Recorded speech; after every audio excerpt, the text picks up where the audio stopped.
पुढारी न्यूजच्या ओपन फोरममध्ये सुनील तटकरे यांनी मोठा गौप्यस्फोट केला आहे। पुढारी न्यूजचे वरिष्ठ कार्यकारी संपादक तुळशीदास भोईटे यांनी दिलेल्या मुलाखतीत तटकरे यांनी भाजपाशी दोस्तीचं शरद पवारांच्या मार्गदर्शनाखाली ठरल्याचं उघड केलंय। ते म्हणाले, शरद पवारांनी ठरवल्याप्रमाणे राष्ट्रवादी काँग्रेसच्या नेत्यांनी 2017 आणि 2018 मध्ये तत्कालीन मुख्यमंत्री देवेंद्र फडणवीस आणि अन्य भाजपा नेत्यांशी चर्चा सुरू केली होती आणि राष्ट्रवादी काँग्रेसनं भाजपा युतीत सत्तेत सहभागी होण्याचं ठरलं। मंत्रिमंडळातील खातेवाटपात लोकसभा निवडणुकीचं जागा वाटपही ठरलं आणि त्यावर अंतिम शिक्कामोर्तबासाठी दिल्लीत केंद्रीय गृहमंत्री अमित शहांचीही चर्चा झाली। अमित शहांशी चर्चेत तटकरेंसह शरद पवारही सहभागी झाले होते, पण अमित शहांनी राष्ट्रवादीला शिवसेनेसह युतीत यावं लागेल, आम्ही शिवसेनेला युतीतून बाहेर काढणार नाही असं बजावलं, त्यामुळे पुढे काही झालं नाही असा दावा सुनील तटकरेंनी केलाय। पुढारी न्यूजच्या ओपन फोरम कार्यक्रमात आज संध्याकाळी 5 वाजता आणि रात्री 8:30 वाजता राष्ट्रवादी काँग्रेसचे प्रदेशाध्यक्ष सुनील तटकरे यांची मुलाखत नक्की पहा। या आक्षेपात मात्र तुमच्यावर सुद्धा आहेत की अजित पवारांनी सुद्धा स्वतःच्या काकांशी गद्दारी केली। ते पहा, ते गेले अमित शहांपुढे झुकले, नरेंद्र मोदींपुढे झुकले, सत्तेसाठी झुकले। एक असं आहे की हे जे काय म्हटलं जातं, नैराश्य खूप आले, कारण 53 पैकी 43 आमदार आमच्या सोबत आहेत, राज्यातले 80% संघटन सोबत आहे, दीर्घकाळ काम करणारे अनेक नेते, मग प्रफुल्लभाई पटेल असतील, छगन भुजबळ असतील, दिलीप वळसे पाटील असतील, हसन मुश्रीफ असतील, धनंजय मुंडे असतील, अनिल भाईदास पाटील असेल, धर्मराव बाबा आत्राम असतील, अजितदादा असतील, मी असतील आणि एवढे 43 आमदार हे सोबत आल्याच्या नंतर स्वाभाविकपणाने नैराश्याच्या गर्तेमध्ये गेलेल्यांना यापेक्षा वेगळा आरोप करण्याची काय दुसरं राहणार आहे। पण हे आरोप करताना ते विसरतात की 2014 सालामध्ये विधानसभेच्या निवडणुकांचे निकाल जाहीर होण्याच्या आधी भारतीय जनता पक्षाला 120-122च्या आसपास जागा मिळणार हे नक्की झालं। त्यावेळेला सिल्वर ओक बंगल्यावरती मी प्रदेशाध्यक्ष म्हणून आदरणीय साहेब, छगन भुजबळ साहेब, प्रफुल्ल पटेल साहेब आणि अजितदादा आम्ही सगळेजण होतो। मला आणि प्रफुल्लभाईंना सांगण्यात आलं की आम्ही दोघांनी बाहेर जाऊन भारतीय जनता पक्षाला विनाअट पाठिंबा त्या ठिकाणी द्या। भारतीय जनता पक्षाने पाठिंबा मागितला नव्हता, पण आम्हालाच घाई झाली ती भारतीय जनता पक्षाला पाठिंबा द्यायची, तो आम्ही त्या कालावधीमध्ये दिला। म्हणजे भारतीय जनता पक्षाबरोबर कधी कसं मन जोडण्याची सुरुवात झाली हे आता मी त्या ठिकाणी स्पष्ट केलंय। मी सांगतो याच्यातलं प्रत्येक वाक्य खरं आहे। आय एंडोर्स इट, आपल्या समोर ते मी एंडोर्स करतो आहे। 2016-17 मध्ये मला सांगण्यामध्ये आलं, मी प्रदेश राष्ट्रवादी काँग्रेस पक्षाचा अध्यक्ष होतो, आदरणीय अजितदादांना सांगण्यात आलं की आपल्याला भारतीय जनता पक्षाबरोबर सरकार बनवायचं आहे, ते सरकार बनवण्यासाठी देवेंद्रजींच्या जवळ तुम्ही चर्चा करा, कारण देवेंद्रजी त्याला राज्याचे मुख्यमंत्री होते। ती चर्चा आम्ही केली, 4 महिने चर्चा चालू होती, आमच्या मंत्रिपदांचं वाटप झालं,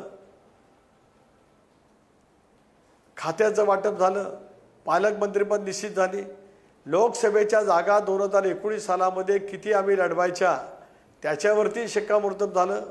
एक जागा राहिली होती भंडारा गोंदिया, त्या बाबतीमध्ये देवेंद्रजी म्हणाले की प्रफुल्ल जी है वहाँ अमित भाई और PM साहब उसके बारे में तय करेंगे।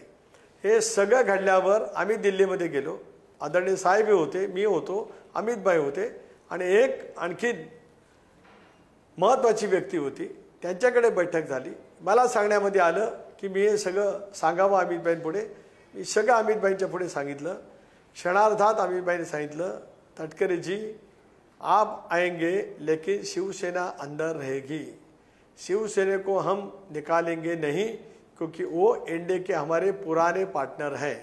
यदि आप आने के बाद उनको जाना है तो वो तय करेंगे, लेकिन हम नहीं उनको निकालेंगे। 1 महिना दिला त्याच्यावरती आम्ही पुनर्विचार करायला भाजपला। भाजपने स्पष्ट शब्दामध्ये नकार दिला।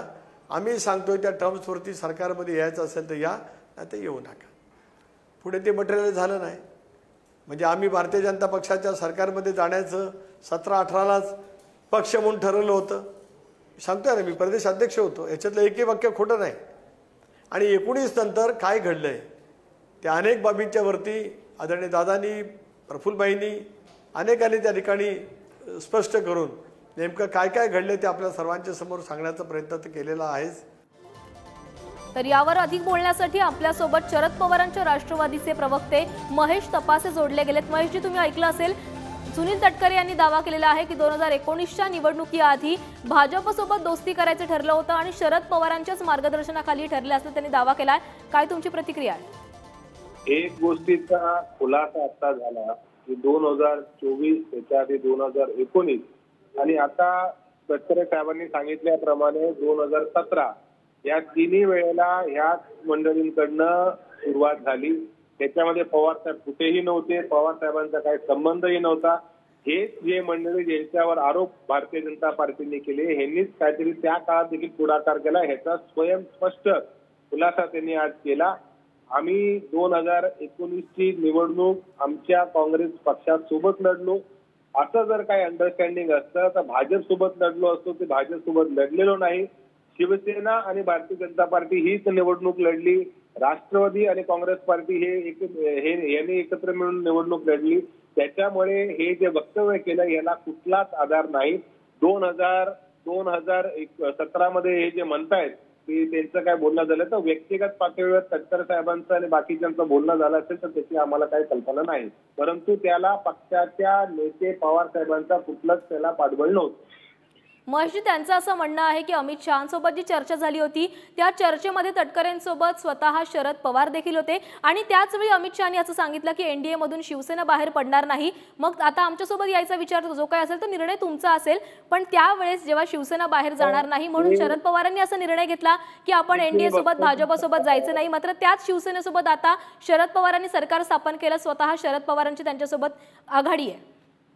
नाही, जे वक्तव्य आता तटकरे साहेबांनी केलं पण विपरीत घडलं ना. जे वस्तुविक्रम जर पाहिला घटनेचा तर पूर्णपणे विपरीत आहे. शिवसेना बाहेर जाणार नाही असं तुम्ही म्हटलं. शिवसेना 2019 बाहेर पडली. त्यांनी स्वतंत्रपणे महाविकास आघाडी बरोबर आघाडी करून मुख्यमंत्री पदावर उद्धव ठाकरे साहेब बसले आणि त्याच्यानंतर शिवसेना फोडण्याचं काम अदृश्य शक्ती भारतीय जनता पार्टीने केलं. त्याचं जाहीर सभेमध्ये क्रेडिट उपमुख्यमंत्री देवेंद्र फडणवीस यांनी घेतलं. ते म्हणाले हो मी बदला घेतला. त्याच्यानंतर राष्ट्रवादीतले अजित पवारांना म्हणजे सिनियर पवारांपासून फोडून हे सत्तेमध्ये सहभागी करून घेतलं. जर काय पवार साहेबांचा या सर्व गोष्टीला आशीर्वाद असता तर पवार साहेब पण झाले असते ना. पण पवार साहेबांनी विचारांसोबत फारकत घेतली नाही. 50-55 वर्षाच्या राजकारणामध्ये त्यांनी सदैव RSS आणि मनोवादी संस्कृतीचा विरोध केला, भारतीय जनता पार्टीचा विरोध केला आणि कधीही त्यांच्या सरकारमध्ये म्हणजे अगदी अटल बिहारीच्या सरकारमध्ये देखील ते सामील झाले नव्हते. त्याच्यामुळे हे जे बोललं जातंय हे लोकांच्या मनामध्ये संभ्रम निर्माण करण्यासाठी बोललं जातं. महेशजी, आपण अनेकदा बघितलं तर जेव्हा राष्ट्रवादीमध्ये जेव्हा फूट पडली त्यानंतर अजित पवार हे केंद्रीय तपास यंत्रणांना घाबरले आणि म्हणून ते भाजपसोबत गेले अशा टीका करण्यात आल्या. मात्र त्यानंतर अनेकदा अजित पवारांच्या राष्ट्रवादीतले जे काही नेते असतील, स्वतः अजित पवार असतील, या गोष्टीवर ते वारंवार ठाम होते की आम्ही जो काही निर्णय घेतला किंवा याआधी जे काही भाजपसोबत चर्चा झाल्या त्या शरद पवारांना माहीत होत्या असं कायम त्यांनी दावा केलाय. त्यांनी दावा केलेला जरी असला तरी पवारांचा त्याला आशीर्वाद होता का हे महत्वाचं. हे स्वतःच्या राजकीय गोष्टी दडपण्यासाठी त्यांच्यावरच्या तपासाच्या संदर्भामध्ये त्यांनी काय समझोता केला असेल तर त्याची मला माहिती नाही. परंतु पवार साहेबांचा असल्या कुठल्याच गोष्टीसाठी छुपा किंवा उघड पाठिंबा नव्हता. पवार साहेबांनी कधीच त्याला चर्चेला जा असं सांगितलं नाही आणि हे परस्पर स्वतःच्या वैयक्तिक कारणामुळे गेले. आज जी यादी 25 लोकांची जाहीर झाली, 25 देशातल्या टॉप विरोधी पक्षांची यादी जाहीर झाली, ज्यांच्यावर दडपण होतं, ज्यांच्यावर केसीचा आरोप होता, ज्यांचा भ्रष्टाचाराचा आरोप होता, त्याच्यातल्या 23 नेत्यांची यादी थंड बसत पडली आहे ना. त्याच्यामुळे भारतीय जनता पार्टीने आरोपाचा भडीमार केला. आज किरीट सोमय्या का बोलत नाही की यामिनी जाधवला तिकीट दिली? वायकरांवर ईडीचा आरोप झाला, त्याच्यावर किरीट सोमय्या एवढे बोलत होते, आता का बोलत नाही ना? शिंदेंनी जेव्हा वायकरांना आणि यामिनी जाधवला उमेदवारी दिली तर त्याच्यावर आता किरीट सोमय्याने अख्खी भारतीय जनता पार्टी गप्प का बसली आहे? नक्कीच धन्यवाद महेशजी तुम्ही दिलेल्या या सविस्तर प्रतिक्रियेसाठी. तर पुढारी न्यूजच्या ओपन फोरम या कार्यक्रमामध्ये आज संध्याकाळी 5 वाजता आणि रात्री 8:30 वाजता राष्ट्रवादी काँग्रेसचे प्रदेशाध्यक्ष सुनील तटकरे यांची मुलाखत होणार आहे आणि ती तुम्ही नक्की पहा. कारण केवळ हाच नाही तर यासारखे अनेक मोठे गौप्यस्फोट सुनील तटकरे यांनी या मुलाखतीमध्ये केलेले आहे. त्यामुळे संध्याकाळी 5 वाजता आणि रात्री 8 वाजता ही मुलाखत नक्की पहा.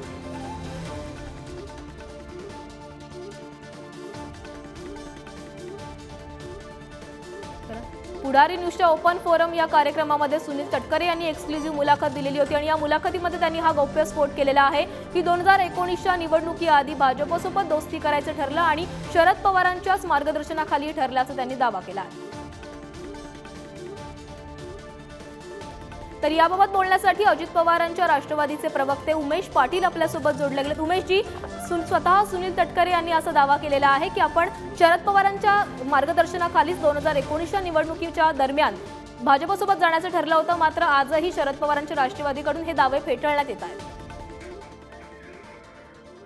या संदर्भामध्ये आतापर्यंत सातत्यानं चर्चा झालेली आहे आणि 2019च नव्हे 2017 साली, त्याच्या आधी 2014 साली भारतीय जनता पार्टीच्या बरोबर सरकारमध्ये जाण्याच्या करता म्हणून पक्षाच्या वरिष्ठांकडून तसे निर्णय घेण्यात आले होते, तसे प्रस्ताव आले होते, तसे चर्चा झाल्या होत्या, त्याचं जवळपास फायनल देखील झालेलं होतं।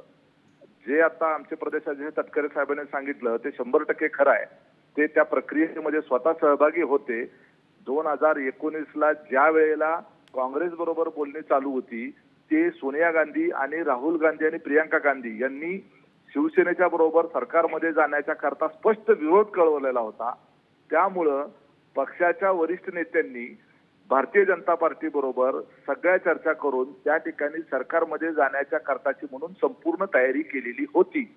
त्या तयारी करत असतानाच्या बैठकीच्या दरम्यान नेहरू सेंटरला काँग्रेसच्या त्यावेळेचे जे वरिष्ठ नेते होते त्यांच्याकडून पवार साहेबांच्या संदर्भानं अत्यंत अपमानास्पद पद्धतीची त्या ठिकाणी वागणूक मिळाली। त्या पद्धतीचं त्या ठिकाणी काही घटना घडल्या।